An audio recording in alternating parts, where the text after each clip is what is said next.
ወደ መጻፎት ስንሄድ መጻፎት ላይ አዲስ አበባን የጠቀሱበትን ሁኔታ እናነሳለን። አዲስ አበባ የእርሶ አያቶች የጥጃ ማሰሪያ እንደሆነች የገለጹበት መንገድ ነው። በኋላ በጥያቄ ሲፋጠጡ ደግሞ ቀስ ብለው ለማስተባበል የሞከሩበትን ቪዲዮ አይቻለሁ። በውጪ ፊንፊኔ ነበረ ውሃው በውሃ የተሞላችና ፊንፊን ምትል ሀገር ስለነበረች ይላሉ። ገጹን እየፈለኩት ነው። አዲስ አበባ የሚባል ነገር ባልነበረበት ሰዓት ላይ ፊንፊኔ የሚባል የአዲስ አበባ ስም ሊኖር አይችልም። አንደኛ ነገር የቦታዎች ስም ሸገርንም የሚል ነገር አስቀምጫለሁ። ለምሳሌ ያክል የአሁኑ ዘመን ትውልድ ከሆነ ቢሆን ኖሮ አዲስ አበባን ስም የሚያወጣለት ሸገር የሚለውን ጠምዝዞ ሹገር ይላት ነበር። እስቲ ምናልባት ረስተውት ይሆናል ብዬ ለማስታወስ ብዙ ስራ ስለሚበዛቡት ይሁሉ መጻፍ እያንዳንዱ ቃል እየተነቀሰ መቼም ያስታውሱት ይችላሉ። ሚኒሊክ ወደ ሐረር ሲዘምቱ አዲስ አበባ የሚባል ከተማ አልነበረም። ንጉሱ ምኒልክ ሐረርን ለማስገባት በዘመቱበት ወቅት ነበር ባለቤታቸው ጣይቱ አዲስ አበባን በዋና ከተማነት ቆርቆረው የጠበቋቸው። ለዚህ ነው የአዲስ አበባ ነገር ሲነሳ እቴጌይቱን ሳያነሱ ማለፍ የማይቻለው። ፊንፊኔ የሚለው የአካባቢው ስም በአዲስ አበባ ወደሚል ስም የተቀየረው በእቴጌ ጣይቱ ብጡል ነው። ስለዚህ ፊንፊኔ ነበረ። አካባቢ እንጦጦን በተመለከተም ያስቀመጥኩት አለ። እንጦጦ ድልድል የሚባል ስም ነበረው። አዲስ አበባ አካባቢ ያን ፊንፊኔ የሚባል አካባቢ እንደነበረ ነው። ከተማ የነበረ ቦታ አይደለም። ባዶ ነበር ነው። ከተማማ አልነበረም እኮ ከተማ ባዶ ነበር ነው። ምድረ በዳ ነው። መቼ መጣ ከተማማ እናረገው ወዴት አረገው ገና ነው። ግን በታሪኩ ፊንፊኔ የሚባል አካባቢ ቴገዋ መተው አዲስ አበባ እንዳሏት በዚሁ ላይ ስለተጻፈ እሱን ለማስታወስ ነው። እንደውም እንጦጦ ወደ ታች ወደ 4 ኪሎ የመጡበት ዋናው ምክንያት የፊንፊኔ ፍልውሃ በየጊዜው እየሄዱ እሳቸውና ሌሎችም ትልልቅ ሰዎች የሚጠቀሙበት ሁኔታ ስለተፈጠረ ቅርበቱን ጭምር ነው ወደ 4 ኪሎ የሳባቸው። የጦጦ ብርድም ጭምር ነው። ያ አካባቢ ፊንፊኔ ነው የሚባለው የነበረው ያለው ቢኮዝ ኦፍ ይሄ የሚፈላው ውሃ የሚወጣበት ቦታ ስለነበረ። ስለዚህ የአያቶቹ ጥጃ ማሰሪያ ከነበረ ባለቤት ነበረው ማለት ነው የከተማ። እዛ ላይ ምንድነው የሚለው ያለው? ከብቶቻችን ብዙ ነበሩ ነው የሚለው ያለው። በጋጣና በበረት መያዝና ኮንቴን ማድረግ የሚቻል አይደለም። የሚያድሩት በዱር በገደሉ ነበረ ከብዛታቸው የተነሳ። ሲግጡ እስከ ፊንፊኔ ድረስ መጥተው ይግጡ ነበር ካዳ። ያንን ነው የሚናገረው ያለው። እና አያቴ ናቸው ይሄንን የሚሉት ያለው። አያቴ ይሄ አሁን መንገድ የተሰራ ፊንፊኔ ባዶ ነበረ ይላል ገጽ 66 ላይ። ንብረትም አልሰፈረበትም ነበር። አለማ ነው አቀና ነው ይላሉ አያቱ ነው የሚሉት። እንዲቀል ተሳሳትኩ። ከብት ንብረት አይደለም ያላቸው ማን ነው ይላል እዚህ ላይ። ስለዚህ የሆነ ህዝብ ባለቤት ነበረ፣ ከብቶችም ነበሩት፣ ግጦሽ ነበረው፣ ጫካም ነበረ አይደለ? እዚህ ላይ መሰረታዊ ግጭት አለ ከጥያቄ ጋር ወንድልሻለው። አዳ ላይ ቤዝድ የሆኑ የኔ አያቶች ከብታቸው ብዛት የተነሳ እስከ ፊንፊኔ ድረስ ሊመጣ ይችላል ያለው እሱ ነው የተናገሩት ያለው። የኛ ከብት እሳቸው አታይ ነው ልሻለው የእሳቸው ንግግር ነው። እሳቸው የሚሉት ነው ያስቀመጥኩት ያለው። እሳቸው እዚህ ድረስ የሚመጣ የሚግጥ ከብት ነበረን። እኛ በእኛ አመለካከት ነው ልሻለው እሱ ነው የሚሉት ያለው። እያስተባበሉ መጽሐፉ እንደዛ ይላል። ለምሳሌ እንደገና ገጽ 68 ላይ ሊድና አዲስ አበባ ስትወለድ የኛ በጎችና ላሞች ሞቱ ሚል ምሬት ደግሞ አያታቸው አያቶ ነበራቸው። እርሶ እኮ አይደሉም ያቀርቡ የአያቶን ሁኔታ በንግግር የወረሱትን አያቶ ይናገሩ የነበረውን በሶል ፊንፊኔ የምትባል የአካባቢ መጠሪያ ይበሏት ምንም ይበሏት ፊንፊኔ የምትባል ግን አንዲት ቦታ ነበረች። ያ እሱ ላይ ክህደት የለም አይደል መጽሐፍ ላይ። ስለዚህ እንደውም በጣም ታናሽ ወንድሞ አያቱ አጠገብ ደርሶም ማያውቀው ልጅ በኋላ ላይ ሄዶ ሚስቱን ሁሉ የአያቶቼ ጥጃ ማሰሪያ ነበረች፣ ያንቺ ቤተሰቦች ከጎጃም ባዷቸውን መጥተው የገቡበት ከተማ ቤት የሰሩበት የኔ አያቶች ጥጃ ማሰሪያ ነበረች የሚል ነገር ጽፈዋል። ለምንድን ነው ይሄን ሁሉ ለመጻፍ የፈለጉት ነው በዋናነት? አዲስ አበባ ስለ ፊንፊኔም ያሉትን አመለካከት ከአያቱ በኋላም አዲስ አበባ ከመጻፉ አዲስ አበባ አንድ ቤተሰብና ኢህአፓና አብዮቱ ነው የሚል ያለው። ስለዚህ ቤተሰብሽን በምትገልጭበት ሰዓት ላይ ከቤተሰቡ አንዱ አካል አያቴ ናቸው። አያቴ አካባቢውን እንዴት እንደሚያዩት እንዴት እንደሚገልጹት በዛ ሰዓት ላይ ለኛ ምን ይነግሩን እንደነበረ ያንን በራሳቸው አንደበት ነው። እንደውም አንዳንድ ቦታ ላይ የሚያቀርቡት ነገር በተወሰነ ደረጃም የተጋነነ ይመስላል በሚል የእሳቸውን ፕሮፓጋንዳ ነው የሚላለው። አቶ አንዳርጋቸው አዲስ አበባ አሁን ላይ የባለቤትነት ጥያቄ ይነሳባታል።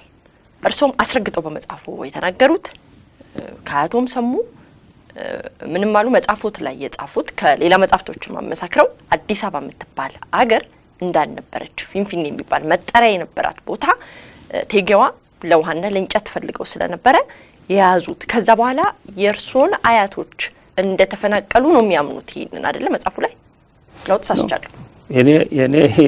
የኔ አያት ያሉኝን እንዳስቀመጥኩ ነው። እዛ የእምነት ጉዳይ አይደለም ያለው። እሳቸው እኔ አያቶቼ ይሄንን የሚሉት አያቶቼ እና ቅድመ አያቶቼ አዲስ አበባን በተመለከተ ያላቸው አመለካከት በቀደም ለታ እዚህ ከተማ ውስጥ እንደተነገረው አይነት አመለካከት አይደለም። እዚህ ከተማ ውስጥ እነሱ እዚህ ከተማ ውስጥ ዋናው ባለቤቶች እንደሆኑ አድርገው የሚያዩ የተፈናቀሉን ነን የማይሉ ኢንፋክት ከዚህ ከተማ ተነስተው እስከ አድዋ ድረስ የሚዘምቱ ጣሊያን አገሩን በያዘበት ሰዓት ላይ እና ይሄ አመለካከት በወቅቱ በዛን ሰዓት ላይ የነበረውን ሁኔታ ሲዘረዝሩ ያስቀመጡት ነገርና በአጠቃላይ የራሳቸው ደግሞ ሀገራዊ የሆነ ስለልቦና አሁን በአሁኑ ዘመን እንዳለው ከረረ የዘር ፖለቲካ ከተማው በሚያዩበት መንገድ የሚያዩ ሰዎች አልነበሩ። ከዛ ያለፈ ሀገራዊ የሆነ አይደለም። አያቱ እኮ ከፍተኛ ቁጭት አላቸው ይናገራሉ አይደለም? አዎ ጥጆቹ የኛ በሳቸው ጊዜም አይደለም ከሱ በፊት ነው የኛ ከብቶች የሞቱት እኛ ከተመለን ያበቃልን አዲስ አበባ ተብላ አዲስ አበባ ይሄን መሰለች ጊዜ ነው እኛ ሄደን ጊዜ ነው ይላሉ። ስለዚህ የባለቤትነት ጥያቄ ማለት ከአዲስ አበባ ስንነሳ በኃይልን የተነሳ ነው። ጥጆቻችን ተገፍተውብን ነው። ጫካም ሆነ በጨፌ የተሞላም ቦታ ሆነ በውሃም የተሞላ ቦታ ቢሆን የሰፈርንበት ነበረ የሚል ጥያቄ ቢነሳ ልክ ነው ማለት ነው። ስለ ሰፈር አይደለም ያወሩት እኮ አልኩሽ። በጣም ግልጽ እኮ ነው። ሰንተራቸው አዳ ነው። ከብቶቻቸው እዚህ ድረስ እንደሚያደርሱ ነው የተናገሩት ያለው። ሰፍረንበታል የሚል ነገር አላቀረቡም። እዚህ ውስጥ ምንም ነገር እንዳልኩት ነው። የከብት መሰማሪያ ቦታ ነው የነበረው። እስከዚህ ድረስ ይመጡ ነበር ነው ያሉት። እዚህ ከተማ ነበር፣ ሰዎች ሰፍረውበት ነበር። እዚህ ሰፍረን ነበር አላሉም። ሰው ምንም የሚኖርበት ቦታ አልነበረም። በጣም ጥቂት ሰዎች ነው እንደዛ አይነት ነገር እዚህ ውስጥ የለም። ሰዎች ሰፍረውበት የነበረ ቦታ ነው የሚል ነገር የለም። ስለ ከብታቸው ነው የሚያወሩት ያለው። ከብታቸው እዚህ ድረስ መጥቶ ይግጥ እንደነበረ፣ እዚህ ድረስ ይሰማራ እንደነበረ፣ በዱር በገደሉ የሚወለዱት የነበረው ጥጃዎቹ ከቦታ ጥበት የተነሳ ነው የሚሉት ያለው። ስለዚህ ስለ ሰፈረ ቦታ ከሰፈረበት ስለተፈናቀለ ሰው የሚያወሩት ነገር የለም። ሁለተኛ ነገር የከተማው ባለቤትነትን ጉዳይ ካነሳሽ ወደ ሲሪየስ የባለቤትነት ጥያቄ ሲመጣ ደግሞ እዛ ያስቀመጥኩታል። የባለቤትነት ጥያቄ የሚነሳ ከሆነ በዋነኛነት ሲጀምር የአያቶችን ጥጃ ማሰሪያ መልሱ ማለት አይቀርም ብዬ ጽፌዋለሁ። ቀጥሎ ደግሞ ሪል የእውነተኛ የባለቤትነት ጥያቄ ከተነሳ ከተማ ነው ማወራ ያለው። የተገነባን ከተማ የባለቤትነት ጥያቄ ከሆነ የምታነሺው ይሄ ከተማ የገነቡት ባሮች ናቸው ነው ያልኩት ያለው። ከአራት የኢትዮጵያ ግዛቶች በዋነኛነት ተፈንግለው መጥተው ከተማውን በጉልበታቸው በላባቸው እዛ ይላል ያለው በቋንጃቸው ላባቸውን አንቆርቁረው የገነቡት በዋነኛነት እነዚህ ናቸው። ሆኖም ቀረም እንግዲህ መጨረሻ እናርገውና አዲስ አበባን ሲያነሱ እርሱ ያነሱት ፊንፊኔ ትባል ነበረ። አዲስ አበባ የሚባል ነገር ፊንፊኔ ሲባል ነበር የሚል ነገር የለም። እያነበብኩ አዲስ አበባ በፊት ፊንፊኔ የሚል መጠሪያ እንደነበር የትኛው አካባቢ? አሁን አዲስ አበባ ለምሳሌ ተመልከቺ። አዲስ አበባ እኮ አሁንም እየሰፋች በስንት ማይል ሬዲየስ ብዙ ቦታ ደርሳለች። ግን ከመስፋቷ በፊትም ቢሆን ፊንፊኔ የምትባል ቦታ ነበረች። ሸገር የሚባል ስም አልነበረም። አሁን ለምሳሌ ያክል ስማውጪው ይላል ያለው የአሁኑ ዘመን ትውልድ ቢሆን ኖሮ ነብር የሚላት ነበር ወንዱማ ብለው አስቀምጧል። ኖ ሸገርን ሹገር ይላት ነበር ይልሻል። እዛ ሸገርን ገብቶሻል። ሸገር አንድ ፓርት ነው አዲስ አበባ ውስጥ ካኑ ፊንፊኔ ሌላ ፓርት ነው። ሌሎችም እንዲህ አይነት ስም ያላቸው ቦታዎች እንደሚኖሩ እርግጠኛ ነኝ። ያን ጊዜ እርሶ አያቶ በሚነግሩ ጊዜ ላይ ለምሳሌ ስለ ፊንፊኔም ስለ ጥጃም ስለ ጨፌ የተሞላበት ቦታ በአበባ ያሸበረቀች ቦታ ውሃ ብዛት የነበረበት ጫካ የሚሉት ቦታ ላይ ሸገር የሚል ስያሜ ይነግሮታል አያቶ? ሸገር ስለሚባል ቃል በልጅነታችን የምናውቀው ቃል ነው። አዲስ አበባ እርሶ በልጅነቱ ነው አላልኩ። በዚህ የተነሳም ነው አያቶ በኋላ ነው የመጡት። ሸገር ከተማዋ ከተቆረቆረች በኋላ ያለው እነዚህን ስሞች ሸገር የሚባል ስም አዲስ አበባ ውስጥ ያለ አንድ አካባቢ ቦታ ስም መሆኑን ለዚህም ነው እኮ ሸገር የሚለውን ስም ወስጄ የአሁኑ ዘመን ሰው ሸገር የሚለውን ስሟን ወስዶ ስም አውጣላት ቢባል ሹገር ይላት ነበር ይላል። በገጽ 145 ላይ ያስቀመጡት ስለ ነፍጠኛ ያወሱበት ቦታ ነው። ነፍጠኛ ማን ነው? ዛሬ አስቀምጬልሻለሁ። የትግራይ መኳንንትና መሳፍንት በምኒልክ ሰራዊት ውስጥ ከትግራይ የተነሳ ለመሰማራት የሚመጣው ወጣት አገሩን ባዶ ያደርገዋል ብለው ኬላ እስከማቆም ድረስ ሄደዋል ያለው ትግራይ ውስጥ። ከየትኛውም አገሪቷ ክልል በምኒልክ ሰራዊት ውስጥ የተሳተፈ ሁሉንም አይነት ብሔር ዶሚናንትሊ እዛ አስቀምጬዋለሁ ያለው የሸዋ አማራና የሸዋ ኦሮሞ ነው።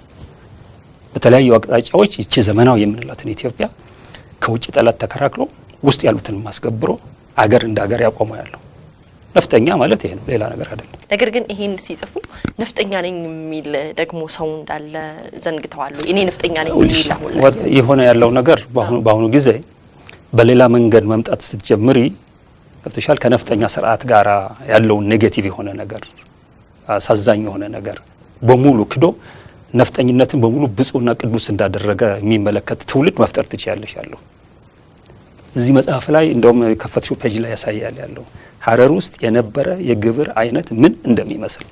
ይሄንን ራስ እምሩ ናቸው የንጉሱ ያጎት ልጅ ናቸው። ተራ ዝም ብሎ ፖለቲከኛ አይደለም የጻፈው ያለው። ለሳቸው እንኳን ለልዑሉ ናቸው። ለልዑሉ እንኳን የሚከብድ ነገር ነው መጽሐፋቸው ላይ ይሄንን እንዴት አይነት አበሳያይ እንደነበረ ነው በሐረር ውስጥ የነበረው ነው የጻፉት ያለው።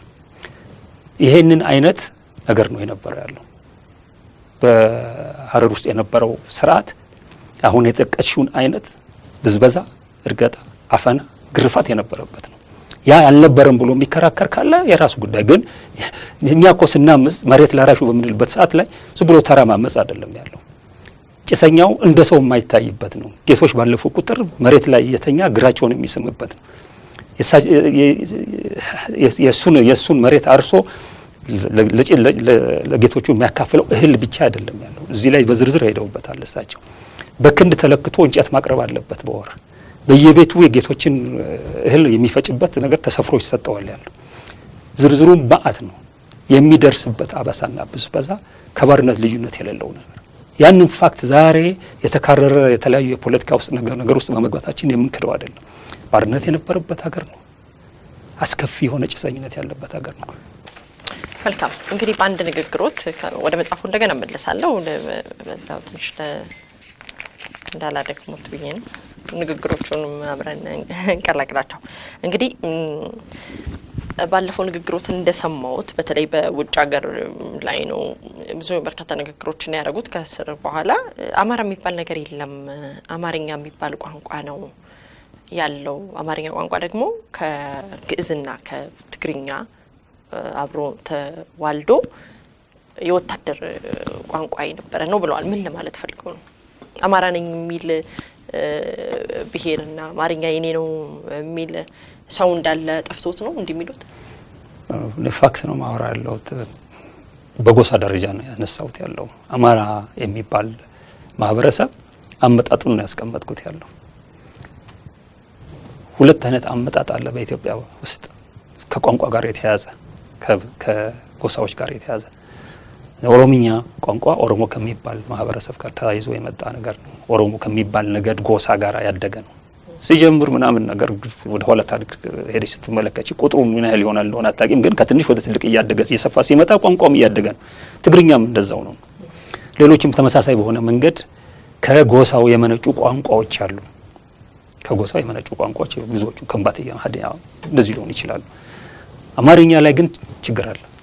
አማራ የሚባል ህዝብ እንደ ጎሳ ተቀምጦ ከዛ በኋላ ከዛ ጋር የተያዘ ቋንቋ አይደለም የሚል ክርክር ነው ያለው።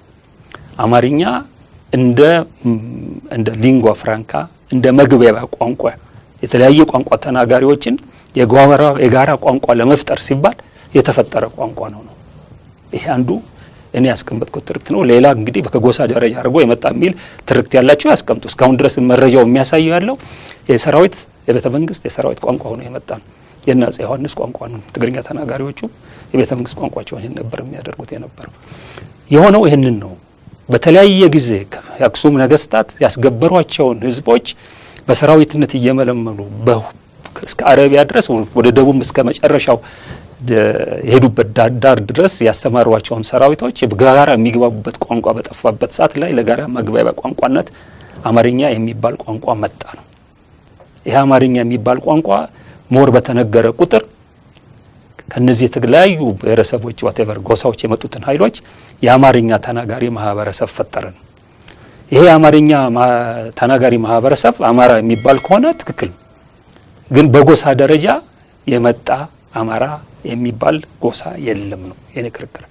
ቋንቋ የፈጠረው አማርኛ ቋንቋ በተናጋሪነት የሰበሰባቸው ከላይ ቤጃዎችን፣ አገዎችን፣ ቅማንቶችን፣ ትግሬዎችን፣ አጋሜን፣ ሐማስንን በሂደት እንደውም ኦሮሞዎችን ያካተተ እነዚህን ሁሉ የሰበሰበ በአማርኛ ተናጋሪነታቸው ያመጣ እንጂ በደም ጥራት ላይ የተመሰረተ ልክ አሁን የአማራ የኦሮሞ የትግሬ ደማችን ቆጥረን በደም ጥራት ላይ ተመሰረተነን እንደሚሉት በደም ጥራት ላይ ተመስርቶ ከጎሳነት ወደ ትልቅ ጎሳነት አማርኛ የሚባለውን ቋንቋ በጎሳነት አሳድጎ ያመጣ የሚባል ነገር የለም።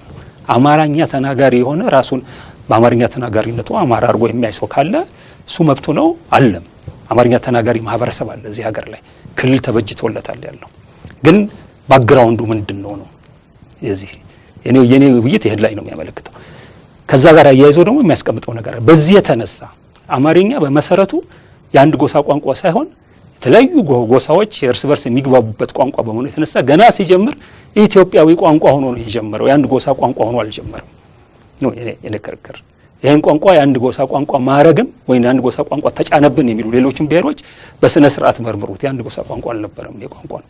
አማራ የሚባል ህዝብ አለ፣ አማርኛም ከዛ ነው የተወለደው የሚል ሰዎች ስላሉ እሱን እንዲያብራሩ ነበረ። ወደ ዋናው ትልቁ ነገር ነው ያቀረብኩት ያለው በደም ጥራት ላይ የተመሰረተ በጎሳነት ሊቀመጥ በሚችል መንገድ የመጣ የለም ነው ያልኩት ያለው። አለ ካሉ ማስረጃቸውን ያቀርቡ።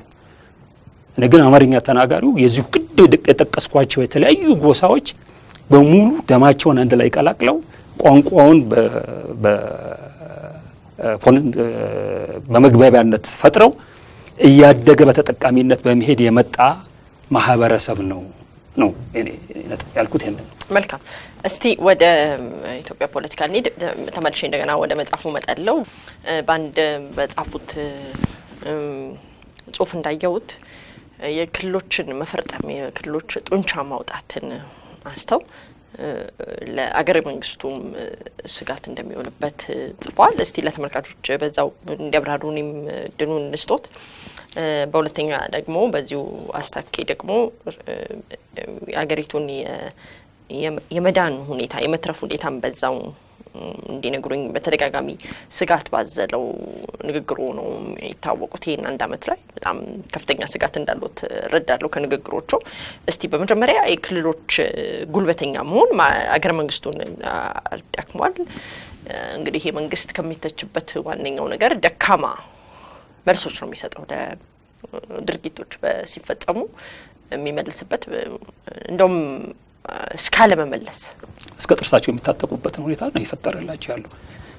ይሄ ሁኔታ ምን ፈጥሯል ያለው ማዕከላዊ መንግስቱ ቡድንም ይሁን የግለሰብም ይሁን መብት ተገፈፈ በሚልበት ሰዓት ላይ ሰዎች ያነሱ በሚሰቅሉበት ሰዓት ላይ ሰዎች የተነሱ ዘረፋ በሚያካሂዱበት ሰዓት ላይ መግባት በህግም ነው መግባት እንዳይችል የተደረገው። ምክንያቱም እነሱ ጥሪ ካላቀረቡ መግባት አይችልም ነው የሚለው። ሁለተኛ በአቅም ደረጃም አቅም አላቸው ብሎ የሚያስባቸው ክልሎች ጋር እንዲህ አይነቶቹን ህጎች ለማስፈጸም የማይችሉበትን ሁኔታ ፈጥሮ ቁጭ ያለ ነው ይመስለኛል። በተለይ ጠንካራ የሆኑትን አካባቢዎች ከወሰድሽ የዚህ አይነት ነገር ነው የሚታየው። ስለዚህ በኢትዮጵያ ውስጥ ፌዴራሊዝም እንዲሰራ ከተፈለገ ከአመጽ ጋር በተያያዘ መንገድ ማዕከላዊ መንግስቱ ከሁሉም የበለጠ የማስፈጸም ጉልበት ሳይኖረው አገር እንደ አገርም ሊቀጥል አይችልም። ከዛም አልፎ አይደለም እንደገና ከዲሞክራሲ ግንባታም ጋር የተሳሰረ ነገር ነው። ማዕከላዊ መንግስት በሁሉም ቦታዎች ላይ የትኛውም ግለሰብ የትኛውም ቡድን ተንቀሳቅሶ የፖለቲካ እምነቱን አመለካከቱን ለህዝብ ማስረዳት፣ ቢሮ መክፈት፣ ማደራጀት የሚችልበትን ሁኔታ መፍጠር እስካልቻለ ድረስ ዲሞክራሲያዊ ስርዓትን መገንባት ማትችም ያለው አሁን ባለው የክልል አደረጃጀት ከዲሞክራሲ ጋር የተያዙ እንቅስቃሴዎችንም በስፋት ማድረግ የማይቻልበት ነው። ሁለተኛ እያንዳንዱ ክልል ከሌላው ክልል ሊጋጭ የሚችልበት፣ እያንዳንዱ ክልል በራሱ ውስጥ ሊጋጭ የሚችልበትን፣ እያንዳንዱ ክልል ከማዕከላዊ መንግስት ጋር ሊጋጭ የሚችልበትን ሁኔታ ፈጥሮ የተቀመጠ አገር ነው። ይህንን አይነት አገር ጤነኛ ነው ችግር የለበትም ብሎ የሚያስብ ካለ ምንም ልሻለው አቆይተኛ ነው ብዬ ነው ማስባለሁ። ይሄ እኔ በጣም አሳሳቢና ትልቅ ችግር ነው። ከዚህ ችግር መውጫ መንገዶቹ መታሰብ አለባቸው። መውጫ መንገዶቹ ቀላል አይደሉም፣ ከባድ ናቸው። በምን መንገድ ለሚለው እኔ ፕሮብሌም መጠቆም ይችል ይሆናል ያለው መፍትሄውን ግን መጠቆም አንዳንዱ ነገር ላይ በጣም የሚከብድ ነው። ምንድነው የምታደርጊው? እስከ ጥርሱ ድረስ የታጠቀ ሚሳኤል ጭምር ያለውን እንደ ትግራይ አይነት ክልል የማዕከላዊ መንግስት ጠንካራ የሆነ በተለያዩ ቦታዎች ላይ አስፈላጊ በሆነበት ሰዓት ላይ የሰውን የግለሰብ የቡድን መብት ማስከበር በሚችልበት ደረጃ ህግ ማስከበር በሚችልበት ደረጃ መንቀሳቀስ አለበት የሚባለውን ነገር ተግባራዊ የሚያደርግ የጉልበት መቀነስ በየክልሉ ያለውን ማድረግ አለበት የመንግስት ትግራይ ላይ እንዴት ነው የሚያደርገው? በምን መንገድ ነው የሚሄድበት? ሪሊ አሁን ባለንበት ሁኔታ እንደሱ አይነት ማዕከላዊ መንግስት ትግራይ ሄዶ ምንም ነገር ማድረግ የከበደበት ምንድን ነው ምክንያቱ?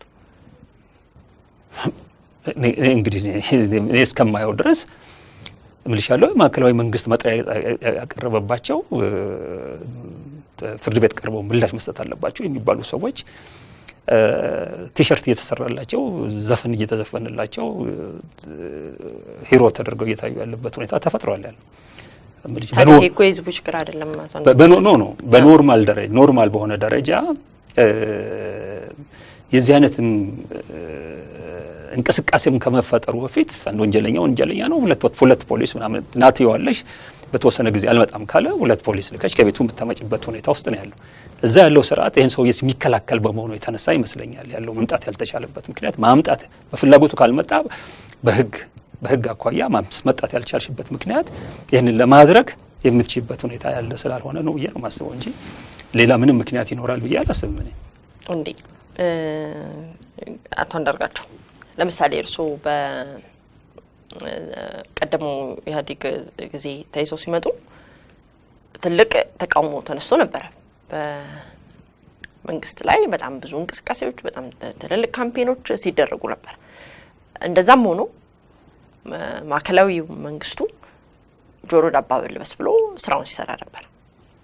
እርሱ ጋር ሲከራከር 4 አመት ሙሉ በዛ አስቀምጦት የነበረበት ሁኔታ ህዝቡ ጌታቸው አሰፋን ወዳለው ቢልም ሺ ጊዜ ቲሸርት ሲያሰራ ቢውልም መንግስት ደካማና ቁርጠኝነት ስለሌለው እንጂ ወይም በክልሎች መፈርጠም ስለተሸነፈ እንጂ እንዴት ህዝብ ሁሉ ጊዜ እንዳመጻፍ ነው በህዝብ ደረጃ ላይ ያለው ምክንያቱም ልሽ ያለው ብዙ ነገር መነጋገር እንችላለን። ይሄንን ኢህአዴግ የሚባልና በኢህአዴግ ስር ያሉ ድርጅቶች እስከ ትናንትና ወዲያ ድረስ በህዝብ ስም ተደረገ የሚሉትን ነገር በድርጅት እና በካድሬዎች አማካኝነት በድርጅት ገንዘብ በድርጅት ፈንድ ምን እንደሚሰሩ እናውቃለን ያለው። ስለዚህ እዛ ውስጥ የተደረገውን ነገር ምን አልብሶ ከየት የመጣ ገንዘብ ነው በዚህ ደረጃ ስርዓቱ የሚሰራው ስራ ነው ብዬ ነው ማስበው ያለው። የተለመደ ድርጅታዊ አሰራር ነው። አንቺ እንዳልሽው ነው ሌላ ምን ሊሆን ይችላል ያለው። ለምንድን ነው ማድረግ የማይቻለው? ማድረግ ስለሚቻል ቢሆን ኖሮ ያደርጉታል ብዬ ነው። ግን በመፈርጠማቸው የተነሳ ነው የምትይው እኔ እሱ ነው የሚመስለኝ። በመፈርጠማቸው የተነሳ በዛ አካባቢ ይሄንን አይነት ነገር አስፈጽማለሁ ብለሽ ብትጂ ሊገጥምሽ የሚችለው ሬዚስታንስ ይኖራል ያለው። የአማራን የህልውና አደጋ ከመከላከል ትግል ጋር የተያያዙ የተመጠኑ የግል ምልከታዎች በአንዳርጋቸው ጽጌ ከዚህ ቀደም አጋርተናቸዋል። ዛሬም ከዛ የቀጠለ ጽሁፋቸውን ይዘቱ እንደጠበቀ ቀጥለን እናቀርብላቸዋለን። የአማራ የህልውና ትግል የአማራ ታጋዮች የጋራ ግንዛቤ የአማራ የህልውና አደጋ እንዲህ በቀላሉ በዋዛ ፈዛዛ የሚቃለል እንዳልሆነ መታወቅ አለበት። አማራን ስትራቴጂያዊ ጠላታቸው አድርገው የሚያዩ ዓለም አቀፍ ቀጠናዊና ሀገራዊ አካላት አሉ። እነዚህ አካላት ከፍተኛ ሀብት፣ ወታደራዊ ጉልበት፣ ስነ ልቦናዊ ዝግጅት አላቸው።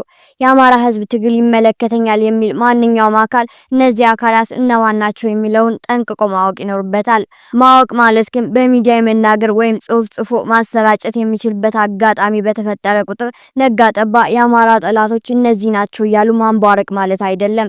አሁን የአማራ ህዝብ የሚገኝበትን የህልውና አደጋና የመከላከል አቅሙ ደረጃ በቅድሚያ አንድና አንድ ነገር ላይ ብቻ እንዲያተኩር ያስገድደዋል። የሀገሪቱን ታንክና ባንክ ተቆጣጥሮ በአማራ ህዝብ ላይ ከዚህ ዘመን በፊት ታይቶ በማይታወቅ ደረጃ የዘር ፍጅት እያደረሰበት ካለው የአብይ አህመድ አገዛዝ በላይ አማራ ጠላት የለውም። ከዚህ ጸረ አማራ አገዛዝ ጋር ለወዳቸው አድረው በተላላኪነት ከሚያገለግሉ የአማራ ክልል ከፍተኛ ባለስልጣናትና የአብይ አደግዳጊ ባንዳ ምሁራን በላይ ጠላት የለውም። በትግል ወቅት የጠላትነትም ሆነ የወዳጅነት ደረጃዎች መታወቅ አለባቸው። ሁለት እግር አለኝ ብሎ ሁለት ዛፍ እንደማይወጣ ሁሉ የተወሰነ ሰራዊት አለኝ ተብሎ ከዋናው ጠላት እኩል ሊወዳደሩ ከማይችሉ ጉልበት ሲደረጅ ልዩነቱን በውይይት ወይም በድርድር መፍታት ከሚችሉ መለስተኛና አነስተኛ ጠላቶች ጋር ሁሉ ኑ ግጠሙኝ የሚል መልእክት ማስተላለፍ አደገኛ እንደሆነ መታወቅ አለበት። አማራው የራሱን ቤት ስራ ሳይሰራ ራሱን ከህልውና አደጋ መከላከል የሚያስችል ጥርት ያለ ሁሉንም አማራ የሚገዛ ርዕዮተ ዓለምና ማንም ጉልበተኛ አደም ማስገዛት የሚያስችል አንድ ወጥ ወታደራዊ ቁመና ሳይላበስ በቀጥታ ከህልውናው ትግል ጋር ግንኙነት በሌላቸው የሀገራት የቀጠናው የአፍሪካና የዓለም ጉዳዮች ላይ የሚጨነቅበት ምንም አይነት አመክንዮ ማቅረብ አይቻልም። አማራው በኢትዮጵያ በቀጠናው በዓለም ጉዳዮች ላይ መሳተፍ የሚችለው ህልውናውን ማረጋገጥ የሚያስችል ዋስትና በእጁ ሲገባ ነው። አሁን አማራው ያለበት ሁኔታ ይህን ዋስትና ከማግኘት እጅግ የራቀ ነው። የአማራ ህዝብ የህልውና ትግል ጥንካሬውን እድገቱን ግምት ውስጥ ያላስገባ ፋይዳ ቢስ ከሆነ የትኛውን ጊዜን፣ ጉልበትን፣ እውቀትን አባካኝ ከሆነ ማንኛውም አይነት የሀገር ውስጥ ተሳትፎ መታቀብ ይኖርበታል። አማራ ይህን የሚያደርገው እንደ ሌሎች የሀገራችን አክራሪ ብሔርተኞች በጥላቻ ላይ የተገነባ ሌሎች በኢትዮጵያ ውስጥ የሚገኙ ማህበረሰቦችን መቅረብ ስለማይፈልግ ወይም ኢትዮጵያ የምትባል ሀገር ብትንትኗ ቢወጣ ደንታ ስለሌለው አይደለም። ከሀገር ኢትዮጵያ ጋር ጠብ ስላለው እንዳልሆነ መታወቅ አለበት። ይህን ሀቅ እያወቁ አማራ ዝንጀሮ መጀመሪያ መቀመጫ ይናለች በሚል ትክክለኛ ብሂል በመመራት እንደ ህዝብ ሊያጠፋው የመጣውን ማንኛውንም ጸረ አማራ ኃይል መመከት የቅድሚያ ተግባሩ ስላደረገ አማራ ስለሌሎች ኢትዮጵያዊ ወንድምና እህቶቹ ደንታ እንደሌለው እንደ ሌሎች ጽንፈኛ ብሔርተኞች ኢትዮጵያን ለማፍረስ የሚንቀሳቀስ አድርገው ለሚስሉት የትኞቹም አካላት ምላሽ በመስጠት ጊዜውን ማጥፋት በተከላካይ ስሜት መቆም የለበትም። ይህን አስተያየት በአማራው ላይ መሰንዘር የጀመሩት በምንጅላት ታሪካቸው የባንዳ ዕዳ ያለባቸው ጸረ ኢትዮጵያ ኃይሎች በመሆናቸው መገንዘብ ተገቢ ነው። አማራ ማንነቱን የሚያውቅ በራሱ የሚተማመን በኢትዮጵያ ውስጥ ላሉ የትኞቹ ማህበረሰቦች ሆነ ለኢትዮጵያ ጥላቻ የሌለው ስልጡን ህዝብ ነው። ጽንፈኛ ብሔርተኞች ዘመናትን ያስቆጠረ በህግ በባንክና በታንክ ያሰራጩት የአማራ ጥላቻ በተዘራበት ኢትዮጵያ ዛሬ አብዛኛዎቹ የኢትዮጵያ ማህበረሰቦች የአማራ የህልውና ተጋድሎ መሳካት የእነሱ ህልውና ዋስትና እንደሆነ የተረዱበት ሰዓት ላይ መድረሳቸውን አማራው ተገንዝቧል። ይህ ሀቅ አማራ በአማራነቱ ተደራጅቶ የሚያደርገውን ትግል ለማንኳሰስ ለሚፈልጉ የአማራ ሆነ የሌሎች ብሔረሰቦች ሊቃን የአማራ ታጋዮች መልስ መስጠት የሌለባቸው እንደሆነ የሚያሳይ መረጃ ነው። ሙያ በልብ ነው፣ እዚህ ላይ ይሰራል። አማራ ራሱን ሳያድን ኢትዮጵያ እንደማድን አውቆ ያለምንም መሳቀቅ በሙሉ ልባምነት ራስን ለማዳን ማድረግ የሚገባውን ሁሉ ማድረግ ይገባዋል። ዓለም የሚያውቀው ሀቅ አማራ ላይ ለዘመናት ተጠናክሮ የቀጠለው የጥላቻ ትርክትና የማያቋርጥ ጥቃት ምክንያቱ አማራ ሌላ ወንጀል ኑሮበት አይደለም። ኢትዮጵያን እንደ ሀገር ለማስቀጠል በከፈለው ወሳኝ መስዋዕትነት ኢትዮጵያን ለማፍረስ እቅድ የነበራቸውን የውስጥና የውጭ ጠላቶች ህልም በማምከኑ ነው። የአማራው ህልውና የሚከበርበት ሁኔታ ከመጣ በኢትዮጵያ ላይ ያንዣበበው የህልውና አደጋ የሚያበቃለት መሆኑን መጠራጠር አያስፈልግም።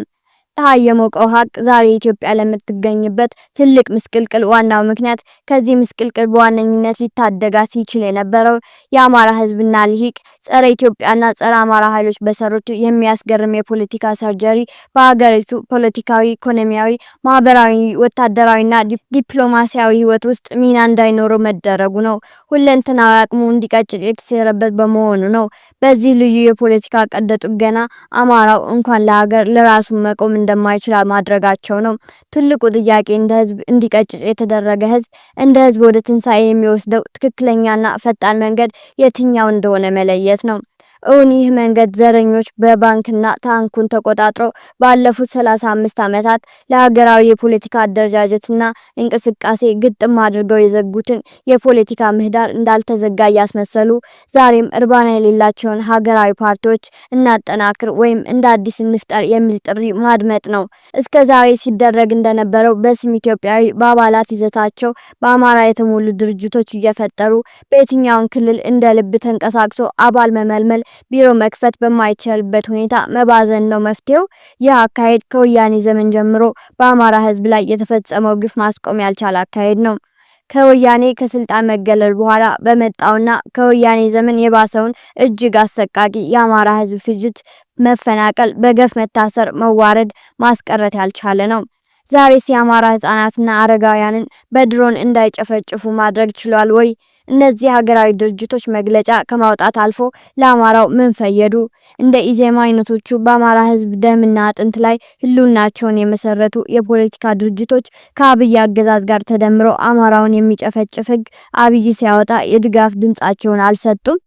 ዘመኑ የሚጠይቀው አካሄድ ማንኛውም አማራ በተለይ እንደ ኢዜማ ከመሰሉ በአማራ እልቂት ከኦሮሞ ብልጽግና እኩል ተጠያቂ የሆኑ መሪዎች ካሉት ድርጅት መልቀቅ፣ የአማራን ትግል በአማራነቱ ተቀላቅሎ ማገዝ ነው። በሌሎችም ሀገራዊ ድርጅቶች ውስጥ የሚንቀሳቀሱ አማሮች ሆድ ሲያውቅ ዶሮ ማታ የሚለውን የአማራ ተረት ልብ ሊሉ ይገባል። ሰልፋቸውን ከአማራው የህልውና ትግል ጋር ማሳመር ብቻ ነው የሀገራዊ ፖለቲካ ህልማቸውን ማሳካት የሚችሉት። በኢትዮጵያ ውስጥ ማንም ዜጋ እንዳሻው እንዳይደራጅ በዘረኞች የተዘጋውን የፖለቲካ ምህዳር መከፈት የሚችለው አማራው የህልውናውን አደጋ ለመቀልበስ በሚደረገው ትግል ብቻ ነው። ሌላ አማራጭ የለም። የዚህ ትግል አደረጃጀት ለመንቃት፣ ለመደራጀት፣ ለመታጠቅ ምቹና ፈጣን እድል የሚሰጠው አማራዊ አደረጃጀት ብቻ ነው። ፖለቲካ የሚሆኑ ነገሮች ጥበብ ነው የሚባለውን ከብዙ የፖለቲካ ተመክሮች ላይ ተመስርቶ የተቀመረውን አባባል የሚረዳ ማንኛውም አማራ ትክክለኛውን አማራጭ በአማራነት መደራጀት እንደሆነ ሊስተው አይገባም። ይህ ሀቅ ነው። የአማራን የህልውና ትግል ሀገር አፍራሽ፣ ዘረኝነትን አባባሽ አድርገው የሚያዩ አካላት ከተሳሳተ አመለካከታቸው ታርመው አማራ ለህልውና መከበር የሚያደርገውን ትግል በሙሉ ልባቸው እንዲደግፉት ግዴታ የሚጭንባቸው። ይህን ሀቅ በተለይ ለአማራው ከዛም ለኢትዮጵያ እናስባለን የሚሉ ሌሎች ዜጎች በሙሉ ሊያጤኑት ይገባል።